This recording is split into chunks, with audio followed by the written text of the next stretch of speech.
Here is how to paint goblins.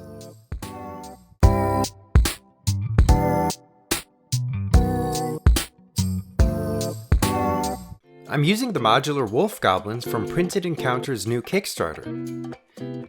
It's a set of models compatible with gaming systems like One Page Rules Age of Fantasy Skirmish.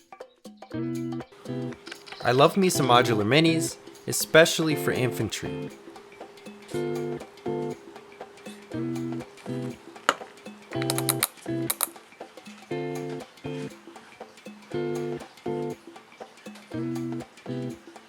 You can make all your little goblins unique and can swap anything out. For example, I really like how the helmets from the wolf riders looked, so I used one of their heads and put it onto one of the shielded guys who didn't have a helmet. Also, modular allows you to use the bits for anything. Check out Printed Encounter's Wolf Goblin Kickstarter using the link below. Alright, let's get to painting. First, I primed with Pro Acryl Dark Neutral Gray, Zenithal sprayed from above with white, and undersprayed with red from below to make the shadows warmer.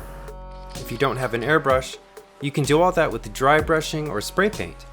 I oftentimes end up dry brushing a little anyway to make sure areas the airbrush missed have good contrast. Then I started on the skin. I thinned a green paint down with water to a glaze consistency and applied it to the model. You can test glazes by having a little card on hand or painting on the back of your thumb. You want the paint to tint whatever's underneath, not fully cover it. Also, it's helpful dabbing your brush on a paper towel to get rid of excess water. Or you can just use a contrast paint, which does basically the same thing as glazing. The Pro Acryl green ended up having a blue tint to it, which is kinda cool. Once all the skin is covered, I take the same color and add a little ivory as opposed to white, because the ivory has a yellow hue to it and gives the green a warmer highlight that's a little more interesting than if it had just been white. Next, I painted the tip of his nose, ears, and his lower lip with Huge Mini's Pink Blossom. If your goblin has knees and fingers exposed, you can also paint those with the same pink. The tongue was red, then highlighted with pink. And the teeth and eyes were painted with ivory.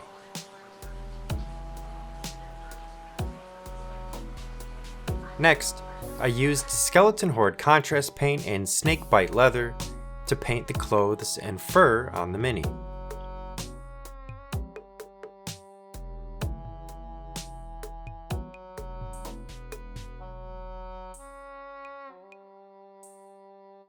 The wooden handle and shield were painted with burnt umber, highlighted with umber mixed with ivory.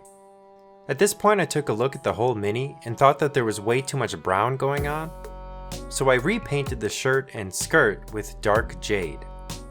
This didn't feel right to me either, so I repainted it with dark warm gray and highlighted with bright warm gray. I felt like that worked a lot better. It's hard to go wrong with black or white.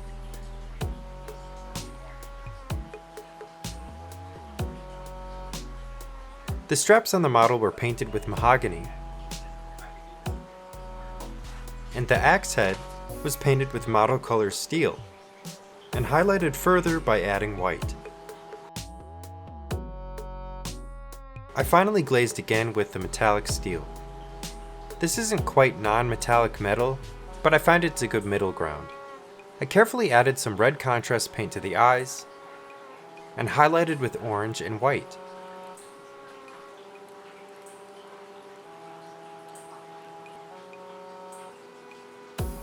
Then, with thinned black, I painted on a vertical pupil. I'm as shocked as you are at how well that turned out on the first try. I weathered the shield with some dirty down moss effects and a cut up grass tuft. I finished the model off by applying thinned down washes to the skin, mouth, and shield, and panel lined with Nuln Oil to help create separation between all the parts. I added the goblin to its base, and that's it. not too bad. If you liked the model, check out Printed Encounters Wolf Goblin Kickstarter using the link in the description. If you enjoyed, feel free to like and subscribe. Also, huge thanks to my supporters on Patreon. I really appreciate it. If you're so inclined, take a gander at my affiliate links to save some money and get some hobby supplies. Thank you. Alright, bye-bye.